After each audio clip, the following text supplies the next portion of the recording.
to 20 for going over the presentation and 10 minutes for Q&A. So just stop me at any point if we're getting close to time, if we need to cut a little bit shorter. But it's a pleasure to have you all online and virtually meet you all.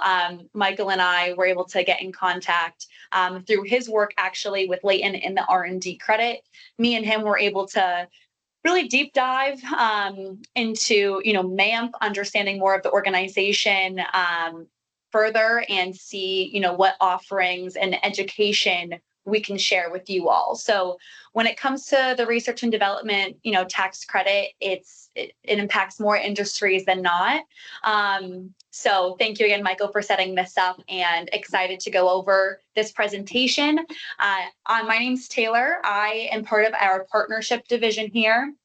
So I work with CPA firms, law firms, and then various industry partners throughout the country, and basically a connector, educating on what we have to offer, adding to their capital stack, and thus adding to businesses' future growth. I'll let Savannah and Megan introduce themselves. Hi, everyone. It's a pleasure to meet you all. So Taylor pulled me in here just to talk a little bit about the R&D credit. I've been here at Leighton now for about 5 years. I'm a senior consultant and an assistant team lead here.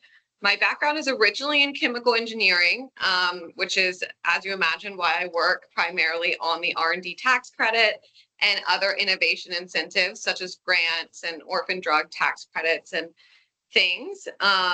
So it's a pleasure to be here and meet with you all, and I'm excited to walk through this and address any questions you all might have. And then I'm Megan. I'm the partnership marketing manager, so I'm kind of helping behind the scenes, but I'm excited to hear you guys speak and learn even more about R&D. On that note, go to the next page. So just a little bit of background. I figured for just the sake of education, talk a little bit about Leighton, and then we're going to be deep diving into what is the R&D tax credit and the intricacies that follow in there, and then some applicable examples as well. And then we can follow with the Q&A, because I'm sure you all will have plenty of questions at the end. But Leighton, we have been around for 26 years now. We're a global company, actually starting out in innovation. So we started out with this R&D tax credit. That's really our bread and butter. So we have tax consultants, technical consultants, PhDs, so on and so forth in-house to be able to not only speak the industry lingo and know all these technical terms, but then also piece that together with the tax side to this, again, add more, funds and strategies to the businesses for future growth. So we've done quite a lot of work in supporting various industries, and we luckily have such a great team here.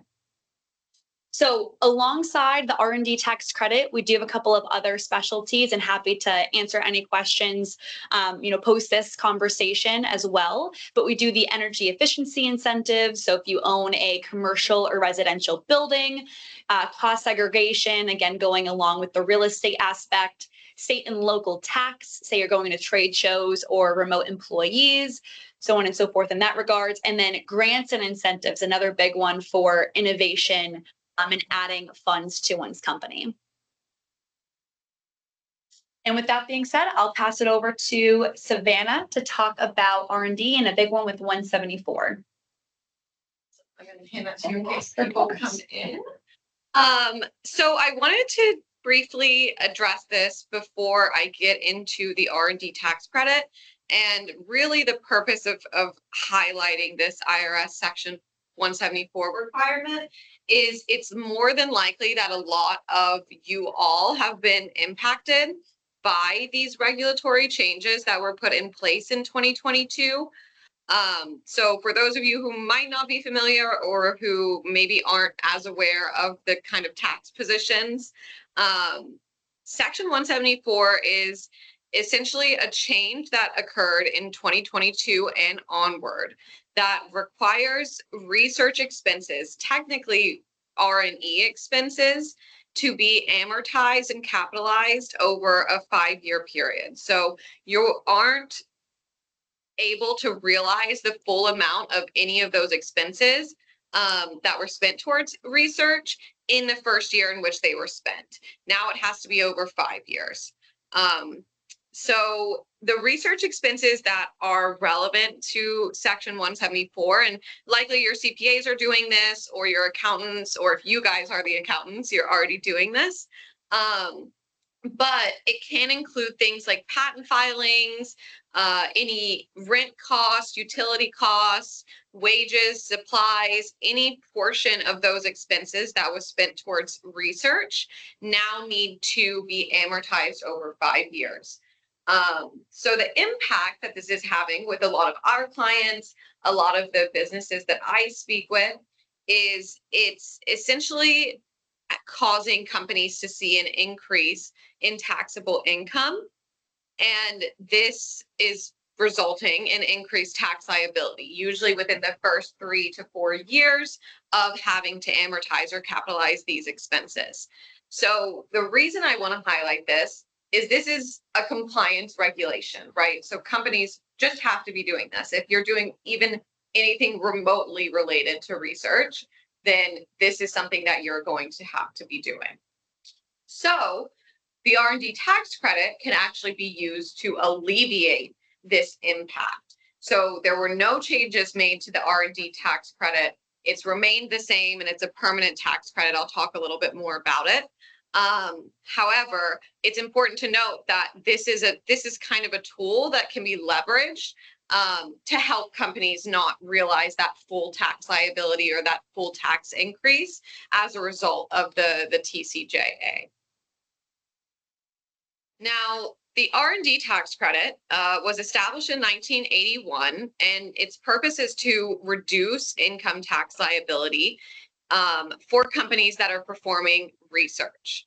So some states have also implemented an R&D tax credit of their own. California has one of the more lucrative ones where it's essentially double the federal tax credit, and you are able to claim both the federal and the state. So we at Layton identify the federal and then look at which states the activities are being performed and see if there are any eligible research tax credits in those states, where we will also identify, calculate, substantiate those state tax credits.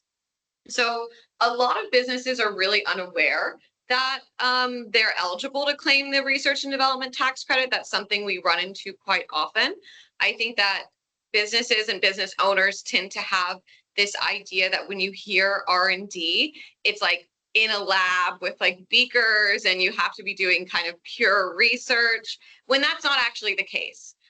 So the IRS has set out its own framework to define what research and development is and how you qualify for this tax credit, which I'll be going over. So hopefully that can kind of enlighten you all and show that businesses that might not even think they are eligible are probably eligible. So the way that the R&D tax credit is used, or the way that it is benefited, as I already said, it's an income tax liability tax credit. So it's a dollar for dollar offset of whatever tax you owe. You owe $100K in tax at the corporate level, then you get a $50K credit. In that year, you're just going to owe $50K. And one of the great kind of benefits of the R&D tax credit is that it can be carried forward for up to 20 years. So if you're in losses, or maybe you have an AMT issue, whatever that might be, where you may not be able to use the credit in the year in which the research was done, you are able to bank those credits and roll them forward. So that's a strategy that a lot of our companies or a lot of our clients use very often. And one of the reasons is that it does increase your business valuation. Could be useful if you plan on selling. Obviously is extremely useful if you don't plan on selling, because you're going to be directly benefiting from that. But really alleviating that tax burden kind of enables companies to free up some more of the cash in the current year or in the year in which they're claiming the credit. There is a 3-year look back as well. So that is just based on the IRS's regulation that you can't amend a tax return more than 3 years back. So right now we can look from 2021 to 2023 and then 2024 in January to see or identify if there were any eligible research activities, and thus you can amend and get a credit for all of those years in which research was being done. So we have been, as Taylor said, working in this industry for quite a long time. We have been an international company. Research and development tax credits are present in just a multitude of different countries. But here in the US, we have a strong team with various backgrounds. So we have a few people that have accounting backgrounds, or obviously we have a whole accounting team. Devin is our tax team leader there.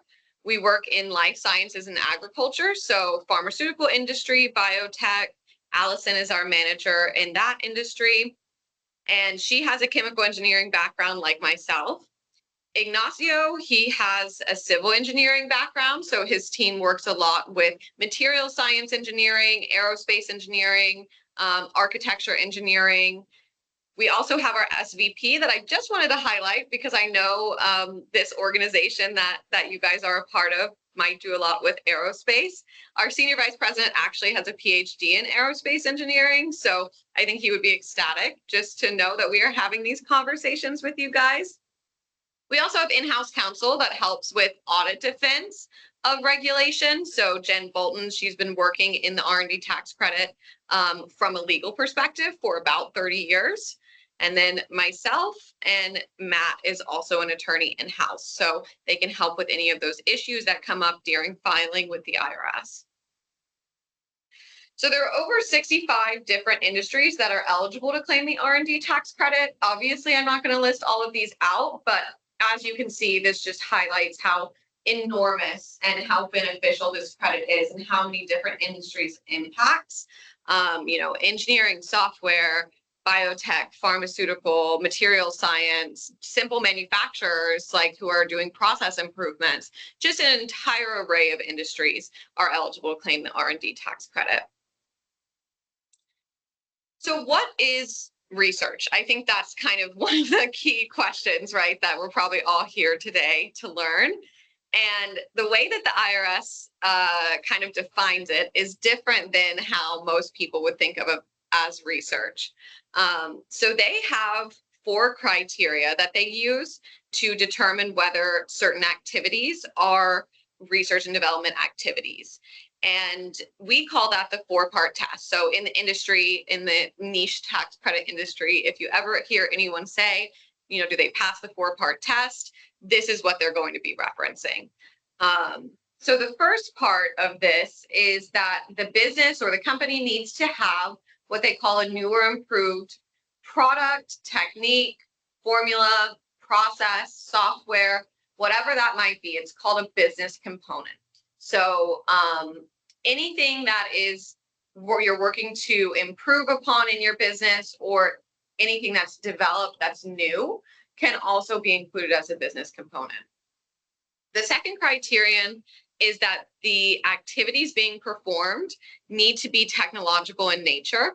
So they need to be rooted in the hard sciences. So any activities that are related to engineering, biology, chemistry, software, like anything that's rooted in the hard sciences is going to meet that second criterion. What we're trying to avoid there is, let's say, a sociology study. Right, that's not a hard science, so we're probably not going to be able to include that, and they won't be eligible for the R&D tax credit.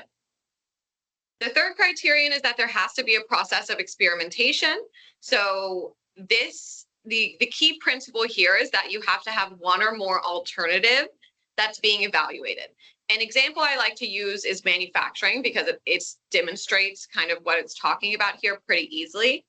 When you are manufacturing anything, right, you are going to have to do some sort of test run or water run or first batch in order to determine if you're meeting your KPIs, in order to determine if you have that final product quality you're looking for. Maybe you're trying to improve the efficiency of the manufacturing process or the efficiency of surface coating, let's say, and you're playing around with various thicknesses or various materials, various mixtures. If you have to iterate through even one of those processes, that's going to be a process of experimentation. So that kind of trial and error process that you're going through is considered a process of experimentation in terms of the IRS criteria. And finally, the last and most important criterion, in my opinion, is that there has to be some form of technical uncertainty involved in the project. So it can't be something you can Google, right? You can't just find the answer to it. It's not something that's readily available. There has to be something like, what's the optimal speed that we're going to run this at? We don't know. We have to do a process of experimentation to figure it out.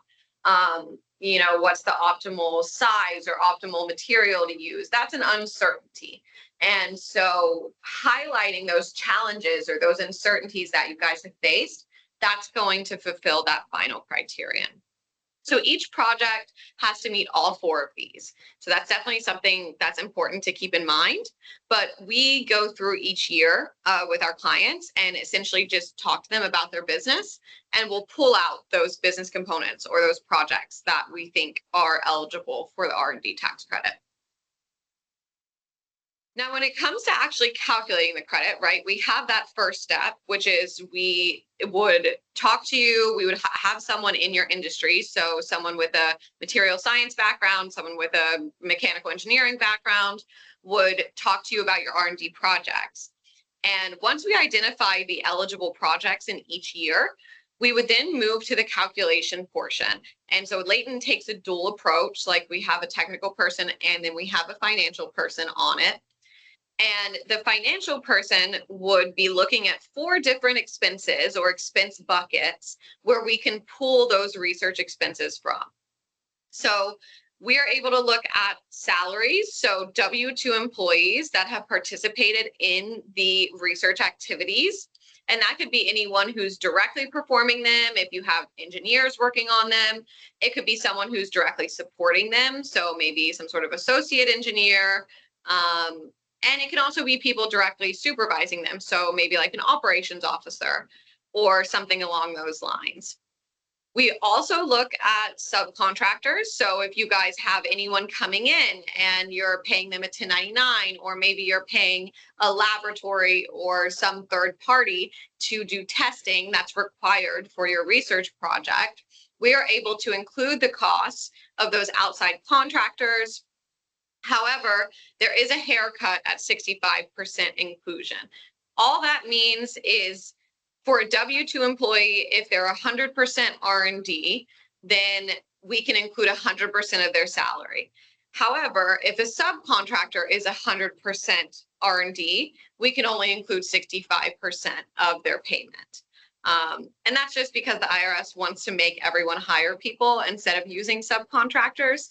So the third cost category is supplies and materials. So any raw materials that are used and consumed in the research are able to be included. So if you have to buy a batch of a certain chemical or a batch of maybe a certain metal, if you have to buy some new smaller hand tools, new bolts, wrenches, whatever those might be, and those are getting consumed in the process, or they're going to be a part of that final product, then we can include the cost of those supplies in the calculation of the credit. We can also include, and this is a rare one, but maybe becoming more popular as AI develops, is externally leased computers. So what we usually mean here, and you see this more in the software industry, is cloud computing software like Microsoft Azure, where they're performing complex modeling or complex calculations in the cloud, essentially. And that's being used for research, for software development. Kind of rare in other industries, but not completely unseen. So the way the credit is actually calculated, after we determine the projects, we get those expenses and we get that allocation. The way we actually get those numbers is we would look at the employees, and let's say in 2023, you guys had 2 projects. Then we would say, okay, approximately how much of this person's time was spent on this project in 2023. And if you said 30% of their time was spent on R&D, then we would include 30% of their salary as a qualified research expenditure. Now, as I already said, although most expenses can be claimed up to 100%, contract research is only at 65%. And the final calculation, or the final number, Once you gather all those QREs using that methodology, so 30% of this supply category, 40% of this person's wage, 100% of this contractor was all towards R&D. We sum all of those expenses, and the credit usually ends up being somewhere around 7 to 10% of those QREs, qualified research expenditures is what that stands for. It does vary because technically the R&D credit uses a base year analysis, which means your current credit in this year depends on how much research you were doing in the prior years. That's why it's not like a solid just 10% straight up. However, I like to always say it comes out to about 10% with a little variance. So the R&D tax credit, as I already mentioned, is an incredible credit that can be used to offset income tax liability. However, the IRS kind of came up with an alternative usage for the R&D tax credits that are identified. And the purpose of this is to benefit small businesses, maybe startups or companies that just started and are in losses. You know, they don't really have tax liability, so they can't make use of the credit. However, if you think about it, the majority of research for a lot of businesses is happening in that first 5 years, right? So the payroll credit is a subset of the R&D credit, and there's some criteria that you have to meet. $250K is the maximum that you can use, and it offsets payroll tax liability. So you have to be a small business, you have to have below 5 million in gross receipts per year, and you have to be within your first 5 years of gross receipts generation. And if you meet that, then you can use your credits against payroll. So I know we're running up on time a little bit here, so I might just skim through these. We have some required documents, the documents that Layton gathers, typically tax returns, W-2s, 1099s, and then any P&Ls or draft returns for the current year. And again, I'm not going to run through all of this, but this is a little bit of a demonstration of what our process looks like. So we have an initial conversation. We then talk to the consultants. We determine if you're going to be eligible. We have the engagement, which is just going to be in person, texting, phone, really whatever suits your needs. We kind of cater it to you. We put together a technical report that details our process, and that can be used for substantiation in case of an audit, which Layton does provide audit defense for the credits that we identify.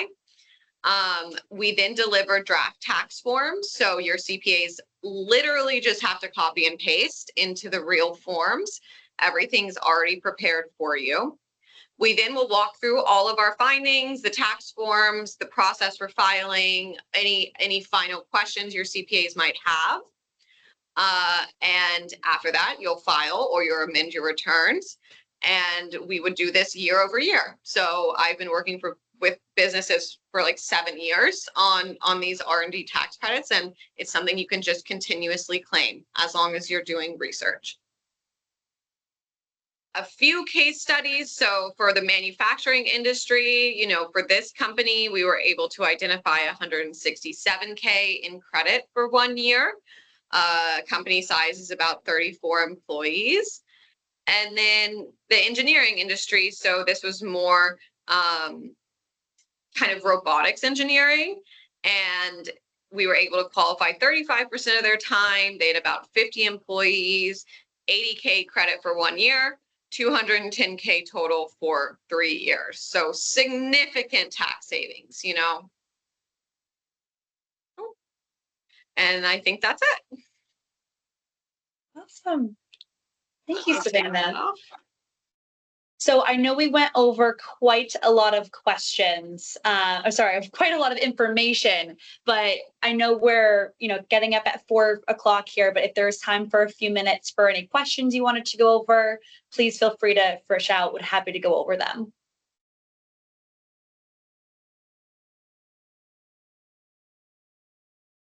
I'm also always happy if, Taylor can share my email. So if you guys do have any questions, like, would this qualify? Does this count as R&D? anything like that, I'm always happy to just jump on a call or just answer via email, whatever makes you guys most comfortable. But if you have any now, feel free to raise your hand or just shout it out.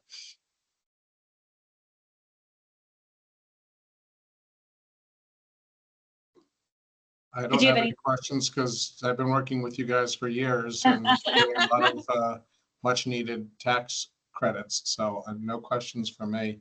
Of course, I'd also offer again to my colleagues on the call that if any questions come to you later on and you want to ask me, of course, you can reach out to the team at Layton, but I'm happy to explain from a really practical sense how we handle tallying all of our R&D work over the course of the year. And I even learned something through this. I had not been putting in the expenses for all the patent work that we do. So I'm going to start making it a point to include that in our expenses. Good. Yeah, again, I know we covered a lot. So what I'll do is I will share the recording. And then I will also share the presentation.